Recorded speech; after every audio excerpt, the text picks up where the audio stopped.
बेटियों को कन्या कहा जाता है। उसे लक्ष्मी, सरस्वती, माँ दुर्गा के रूप में देखा जाता है और नवरात्रि के दिनों में तो साक्षात उसे घर घर में पूजा जाता है। फिर क्या हो गया कि आज वह अपने अस्तित्व की लड़ाई लड़ रही है, वह अपने जीवन की भीख मांग रही है। अरे बेटी तो घर घर की शान है, उसी से घर में रोशनी है, बेटी तो घरों को जोड़ती है। तो आइए बेटियों के सम्मान में हम एक नाटक प्रस्तुत करने जा रहे हैं। इसका शीर्षक है बेटी बचाओ बेटी पढ़ाओ। मीरा, ओ मीरा, तुमने मुन्ना को कहीं देखा क्या? पता नहीं सुबह सुबह कहाँ चला गया। अभी उसने कुछ खाया भी नहीं, दूध भी नहीं पिया और स्कूल जाने की तैयारी भी तो करनी है। नहीं माँ, मैंने तो मुन्ना को नहीं देखा, मैं तो सुबह से बर्तन ही धो रही हूँ। माँ, मुझे भी स्कूल जाना है, मुझे पढ़ना लिखना बहुत अच्छा लगता है, मेरा भी दाखिला स्कूल में करा दो ना माँ। ए छोरी, बड़ी है स्कूल जाने वाली, घर के काम काज अच्छे से सीख ले, आगे चलकर यही तेरे काम आने वाले हैं। पढ़ लिख कर कौन सा तुझको कलेक्टर बनना है, जल्दी जल्दी बर्तन साफ कर।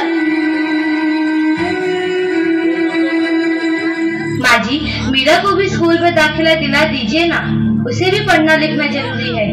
तू चुप कर, पढ़ना लिखना ये तो केवल लड़कों का काम है, उन्हें आगे चलकर घर गृहस्थी की जिम्मेदारी जो संभालनी होती है।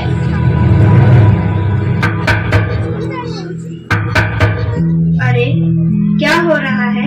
कौन किसकी जवाबदारी संभाल रहा है और हमारी मीरा बेटी क्यों रो रही है? देखिए ना डॉक्टर दीदी, दादी मुझे स्कूल ही जाने नहीं देती, कहती है तुझे पढ़ लिख कर क्या करना है, आगे चल के चूल्हा चौका ही तो संभालना है। अरे यह तो बहुत गलत बात है माँ जी। क्या आपको नहीं लगता कि हम बेटियां भी पढ़ लिख कर आगे बढ़े? आज समाज बहुत आगे बढ़ गया है माँ जी। आप किस दुनिया की बात कर रही हैं? हम 21वीं सदी में जी रहे हैं। मैं आज ही टीचर दीदी से बात कर मीरा का दाखिला स्कूल में कराती हूँ।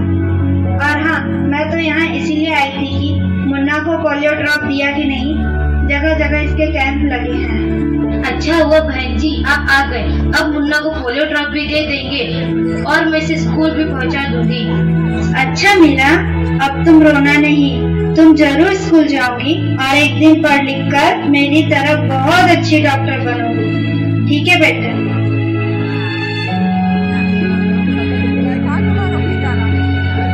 बहू, जरा एक गिलास पानी तो लाना।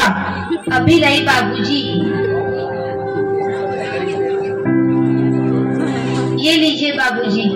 अरे ये देखो, अखबार में प्यारी बेटी के बारे में कितनी सुंदर कविता आई है। आओ मैं तुम्हें यह कविता पढ़कर सुनाता हूँ। कहती बेटी बाह पसार, मुझे चाहिए प्यार दुलार, बेटी की अनदेखी क्यों करता है निष्ठुर संसार। सोचो जरा हमारे बिन बसा सकोगे घर परिवार, गर्भ से लेकर यौवन तक मुझ पर लटक रही तलवार।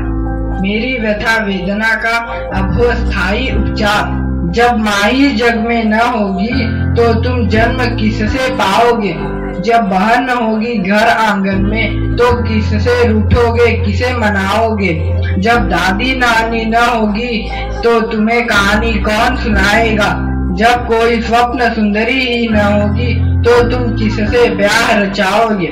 जब घर में बेटी ही न होगी तो तुम किस पर लाड़ लुटाओगे।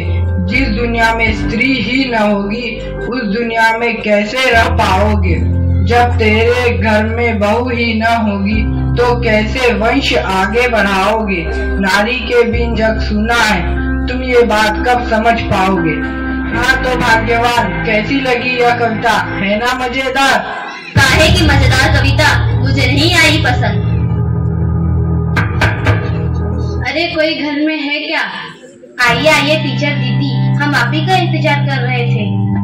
हाँ जरा मैं कुछ दिनों के लिए बाहर चली गई, इसलिए यहाँ नहीं आ पाई। डॉक्टर बहन जी कह रही थी आपने मीरा का अभी तक दाखिला नहीं कराया।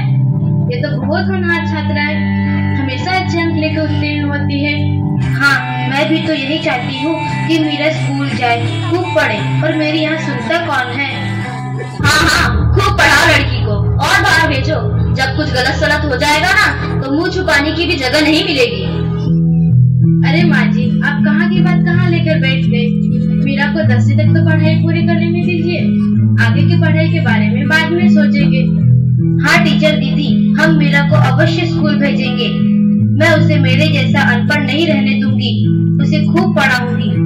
कल मीरा को तैयार रखना, मैं उसे लेने आऊंगी। क्यों दादाजी, सही कहा ना मैंने? हाँ हाँ बेटा, बिल्कुल सही कहा। मैं तो कब से कह रहा हूँ कि मीरा को भी स्कूल जाने दो। प्रणाम दादाजी। प्रणाम बेटा।